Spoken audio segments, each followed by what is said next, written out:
Originally, I studied literature and wanted to be a writer, a poet, which is not the most easy profession. And I was seeing a lot of films. In fact, in the mid-'70s, I went to Paris to study and spent most of my time at the Cinémathèque in France, in Paris, and saw such a variety of films from around the world that the form of cinema just became it went so deep in me that I just found it such a beautiful form. And then my writing started imitating or referring to films and film scripts and the way films are written about. And then on a whim, I applied to go to film school and was able to go there for a few years and started making films.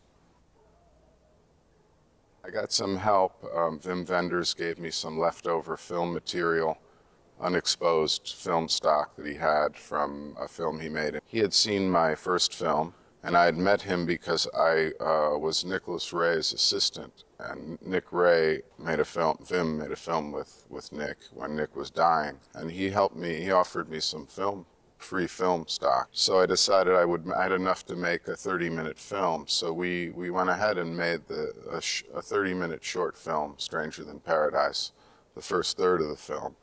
And while editing that film, I wrote the rest of it as a feature.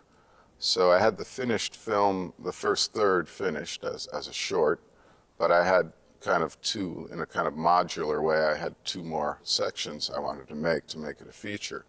So it took a couple years to finally get some money to do that, to convince some people to help me do that. It was a very inexpensive film, but still a struggle. It's not effortless in any respect. It was a lot of work and difficult, but you know, it was done kind of. We were working guerrilla style with my friends, you know, people close, very small crew. And we didn't really follow rules of having permission to shoot places. We would just go and do it, and then if the police came and told us to leave, we'd leave. And if we weren't done, we'd come back later and try to film some more until we were thrown off of somewhere, you know.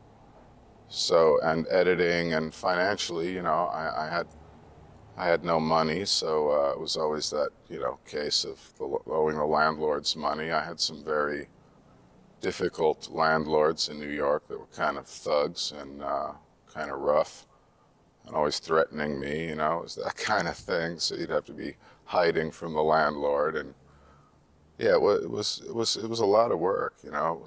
Making a film is very hard. Somebody, I think Dennis Hopper said in an interview once, you know, it's just hard to make a film. It's just as hard to make a bad film as it is to make a good film. It's just really hard to make a film. So it takes really a lot of energy. I use the same procedure for everything I create, oddly. Like for films, I've always written all the scripts myself. And what I do is I start gathering ideas over a period of time.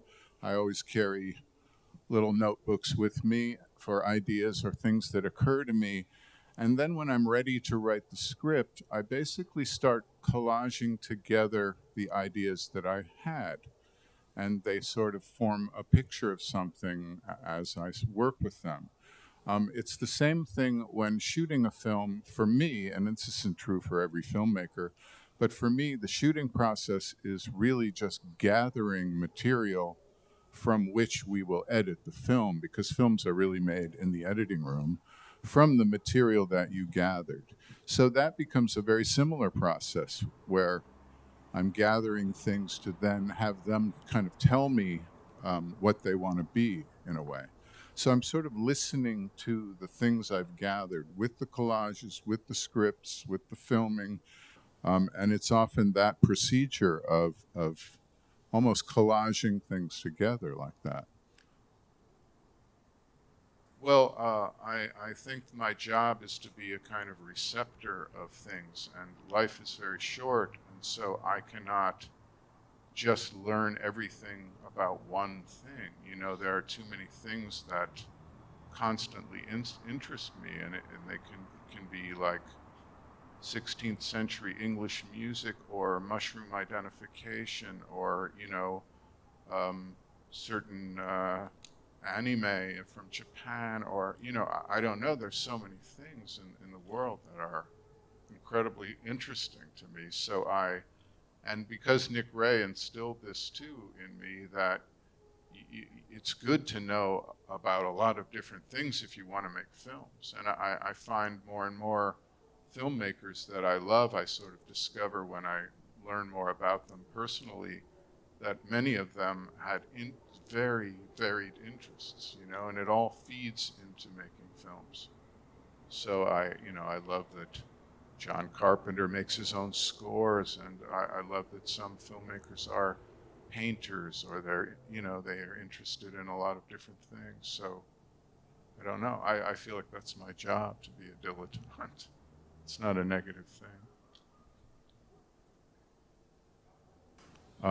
Expression in any form I've said this a lot, but for me, it's like waves in the ocean that you can't really delineate, but they overlap. And I don't really believe in originality. I just don't really I don't believe it because there are a limited number of stories, but there's an unlimited number of ways to tell them by any, so to tell the same stories over and over in different ways, to me, well, that's my other, but my big things are being a dilettante and variations.